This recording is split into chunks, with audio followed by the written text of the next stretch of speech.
Gender का change करने का आपने कब सोचा और किस तरह से ये मतलब कि अपने सिचुएशन को हैंडल किया? जब भी मैंने तो इसके बाद मैंने तो मेरे माँ को तो मैंने अपना एक्सप्लेन करके मैंने जैसे भी करके मैंने अपना उनके लिए पैसे ले गई थी। तो इसी लाइन पे आती है ये बातें मैंने बताऊंगी। तो वो दोनों बच्चों को मैंने अडॉप्ट करी मैंने, ताकि उस टाइम पे मेरे भाई जिन्होंने मुझे धक्के मारे थे तो उनको पालने में सक्षम नहीं थे, मुझे पता चल गया था। तब वो दोनों बच्चों को मैंने अपना अडॉप्ट करके मैंने बोर्डिंग स्कूल में डाली। बोर्डिंग स्कूल में डाल के आज वो बच्चे एक डॉक्टर बन रहा है, वेटरनरी सर्जन बन रहा है, एक हार्डवेयर इंजीनियर है। और मेरी माँ को मैंने 70 लाख रुपीस 60-70 लाख रुपीस घर भी बना के दी। जो पुराना जो वो था, पुराना जो कुछ भी प्रॉपर्टीज़ था वो बेच के एक भाई को उसका हिस्सा मैं दे दी, दूसरे भाई का मैंने रखी, मेरे माँ का भी रखी, मेरा भी अपना रखे, उसमें और थोड़ा पैसे डाल के आज 60-70 लाख की मैंने घर में बना रखी। आज मेरी माँ कहती है तेरी जैसी बच्चे हर घर में पैदा हो। मैं बोली मेरे जैसे बच्चे नहीं है, चाहे वो बेटा हो चाहे बेटी हो चाहे किन्नर हो, सोच और विचार अच्छा होना चाहिए। जिम्मेदारी बहुत इम्पोर्टेंट है ना। बेटा हो कि क्या फ़ायदा है। देखिए माँ बाप जैसी कोई रेपिस्ट हो उनको भी एक्सेप्ट कर लेते, कोई मर्डरिस्ट हो उनको भी एक्सेप्ट कर लेते है ना, या कोई अपंग बच्चा भी हो उनको भी ज़िंदगी भर सेवा करते। बट हमारे जैसे बच्चों को क्यों नहीं रख पाते, हमें क्यों छोड़ दिया जाता है, हमें क्यों मजबूर किया जाता है इस समाज, हम किसको दोष दिया जाए। ये पहले की बात है, चलो अब मैं मानती हूँ अभी कुछ कुछ बदलाव आ रही है, बट जो पहले जो हमारे साथ गुजरा हुआ है वो कैसे भूल सकता है। जो हमारी जो बचपना जो हमें खो चुके हैं और हमारी जवानी भी हम खो चुके हैं, वो सब वापस मिल जाएंगे।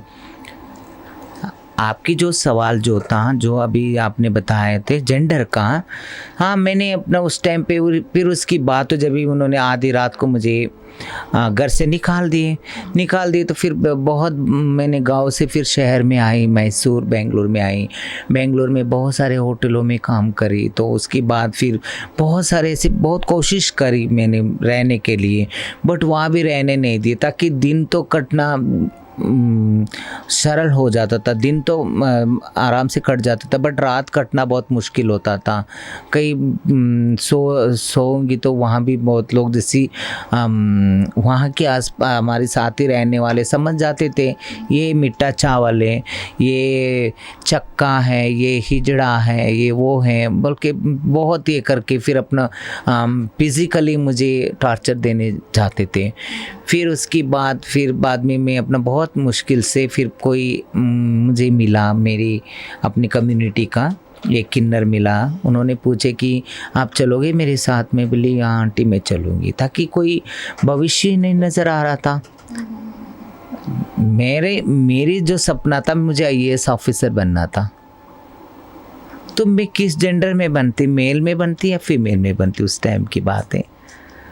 तो मुझे स्पोर्ट्सर्स भी बनना था, टेनिस प्लेयर भी बनना था। मुझे बहुत टेनिस प्लेयर्स बनने का बड़ी कोशिश थी, मेरे को बहुत इच्छा था, बट कोई जेंडर ही कंफर्म नहीं था। मगर मुझे बहुत बार ऐसा लगा कि मैं सुसाइड कर लूँ, बट एक अंतरात्मा मुझे जवाब दिया कि मैं क्यों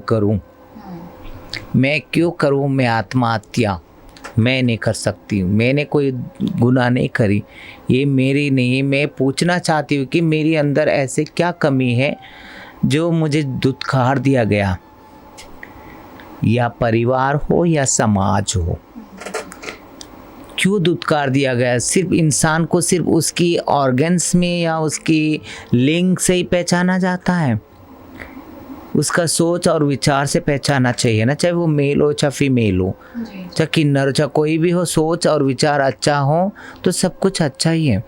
तो उसकी बात फिर बाद में उन्होंने मुझे मुंबई ले गई। फिर बाद में फिर वहाँ मुंबई के अंदर जो बहुत मशहूर है, जो रेड लाइन एरिया है, फ्लैगलैंड रोड कहते हैं, कामाटीपुरा, वहाँ ले गए। तो कामाटीपुरा ले गए तो फिर वहाँ से फिर बाद में अपना वहाँ जगमग रात, जैसे रात की चांदनी जैसे जगमगने की सरकार ऐसे चमकते थे वहाँ, वो लाइन जो रेड लाइन है जो एरिया थी। तो उन्होंने आपकी हेल्प की ये जेंडर वगैरह चेंज करने में? हाँ, फिर बाद में उधर ले गए, फिर उसके बाद में मुझे वहाँ रहना पड़ा।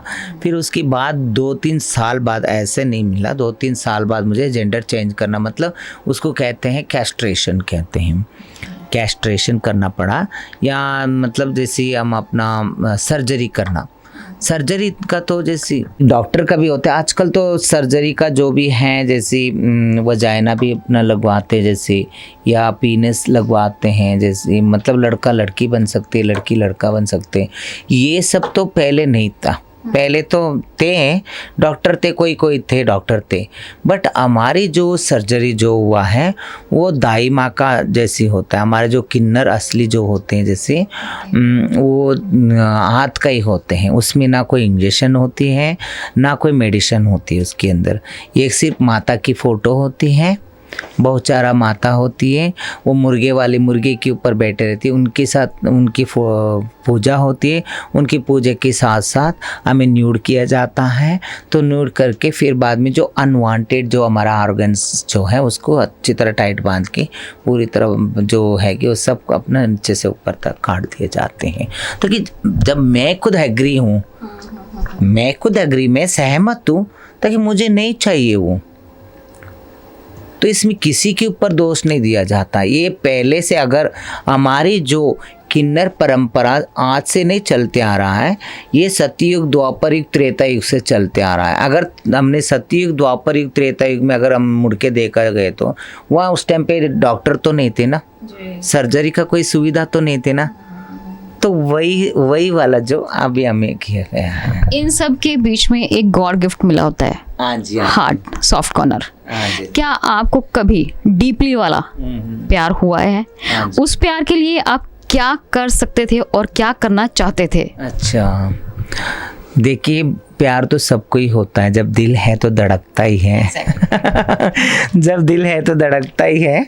तो एक प्यार एक मेंटली प्यार होती है, एक फिजिकली भी प्यार होती है, जैसे अट्रैक्शंस होती हैं। बट मुझे जब 13-14 ईयर्स की थी, जब भी मैंने मतलब 14 साल की जब थी, जब उस टाइम पे मेरा जो बचपन का एक दोस्त थे उनसे मेरा प्यार हुआ था।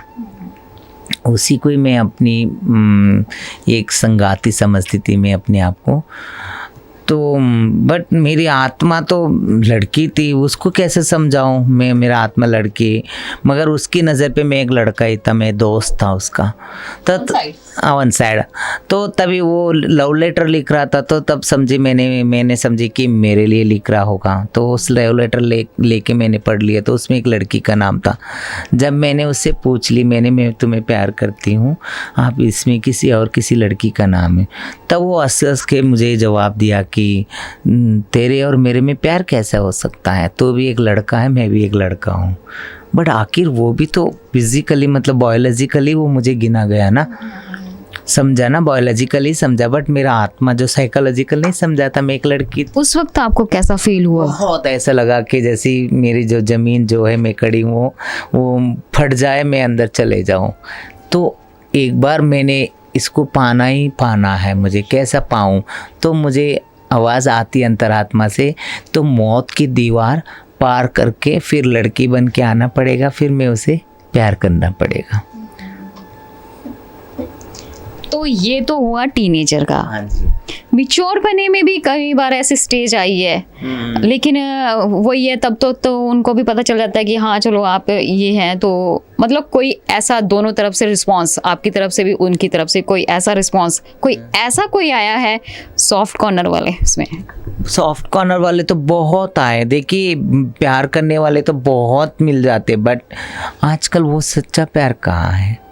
बट मेरा आत्मा जो कहता है, तो एक से नहीं काजल मंगलम की, तो हजारों से प्यार कर, करोड़ों से प्यार कर, तो उस प्यार को ही मेरा अहमियत दिया जाता है। क्योंकि एक्चुअली मैंने जो राजू से फिर बिंदु बनी मुंबई, जो उसका माटीपुरा जो रेड लाइन एरिया में, तो बिंदु की बात फिर वही मुझे भीख मांगना पड़ा, प्रोस्टिट्यूट आफ्टर द बेगिंग, वही बैगिंग और ऑफ ये करके फिर बाद में फिर सर्जरी करवा के फिर आज की 25 इयर्स बैक मतलब 1996 1997 में मैं अपना चंडीगढ़ आ जाती हूँ।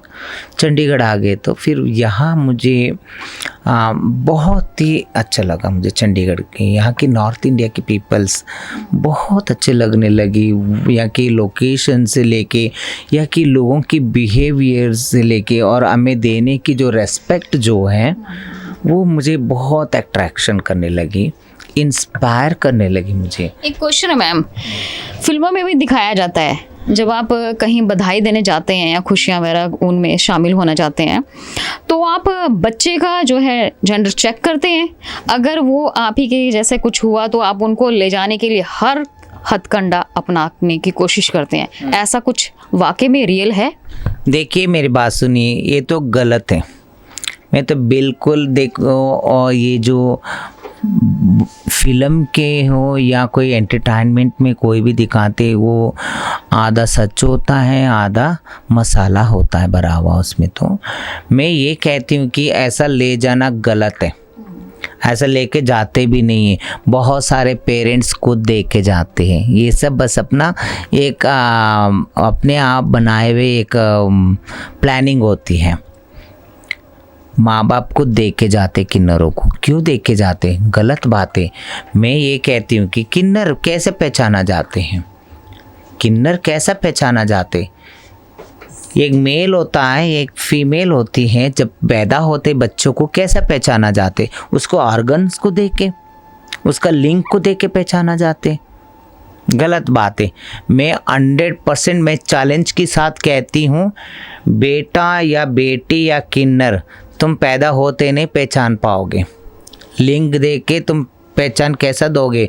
जब वो 14-15 साल के कोई भी बच्चा जब होगा, जब वो यौवनावस्था में जाता है, टीनेज एज में जाता है, जब उसके अट्रैक्शन किसकी तरफ है, उसका चॉइस क्या है, उसकी आव भाव कैसी है, जब देखा करो। क्या पता लड़का हो के भी, बेटा हो के भी वो बेटा नहीं रहता। सुनने में तो मैम ऐसा है 6 ईयर की एज में पता चल जाता है कि क्या है, पता चल जाते। मैं यही कहती हूँ ना, तो ऑर्गन्स को लिंग को ही पहले अहमियत दिया जाता है, वो गलत है। वो लिंग बाद में बदल भी सकता है, लिंग बाद में बदल भी सकता है। जेंडर यहाँ है, कोई लिंग में नहीं है। सोच और विचार होते, ये जो कहेगा तो पूरा शरीर के जो भी अंग है वो काम करेगा। ये कहेगा जो भी अंग की जो अंगांग है वो काम करेगा। अगर ये जो नहीं कहेगा तो अंगांग बिल्कुल कुछ नहीं करेगा।